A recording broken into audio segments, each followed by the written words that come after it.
Oil obviously has been a big topic. It's under pressure again this morning after a nice rebound yesterday. I want to bring in former Shell Oil President John Hofmeister. John, yesterday the spark came from some speculation of potentially an emergency OPEC meeting.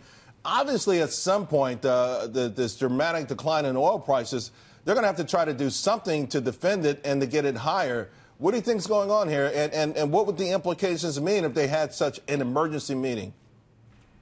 I think, Charles, we have to separate into two worlds. One is the trading world, where traders just want to do business, and they'll follow price up or they'll follow price down. That's how they sell their barrels. Now let's move over to second order, which is the producers.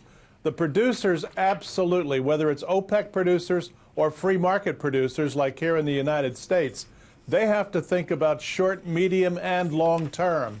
And right now, with prices so low, they're primarily thinking short term at the expense of medium and long term, which means they're going to contract their capital spend. They're going to reduce the number of drilling rigs that are out and available, and they could even lay off staff. We can't sustain $42, $43 oil and keep the Permian Basin going or the other oil shale fields in the U.S. And OPEC, as Saudi Arabia said a couple of weeks ago, they're setting the budget for the sovereign nation at $80 a barrel because they can't survive on less. That would be 80 Brent, though, right? Is that 80 Brent? I mean, it's hard. It's hard to. 80. Go ahead. 80 Brent. You're right. Right, but they need 80 for the nation to operate. Well, 80 Brent means probably 70 on the West Texas Intermediate. So John, help us out here, because I just want to intervene there. Just jump in for a second, because there's also the political spin. A couple of weeks ago, the narrative was that Saudi Arabia somehow stabbing President Trump in the back after he sort of blocked for them on the Khashoggi incident by even considering manipulating oil prices higher. This is their main product. And when you drop this dramatically, we have to anticipate some intervention at some point.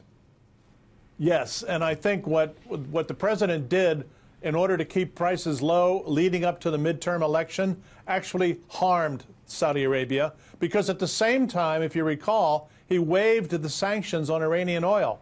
And the whole oil world was prejudiced, or premised, I should say, on the Iranian sanctions setting in and a couple of million barrels coming off the market. That didn't happen.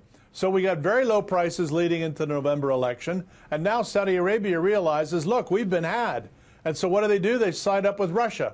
And between Russia and the Saudis, they are cooperating like they haven't before. And I think we're likely to see additional steps taken by OPEC to reduce production, to get that 2 million barrel surplus off the market if the Iranian sanctions are going to stay waived. And so I think it's going to take 3 to 6 months to correct the surplus, but I think we're looking at higher prices past mid-year next year. All right, John Hofmeister, always great talking about this. Appreciate it, John. Thanks.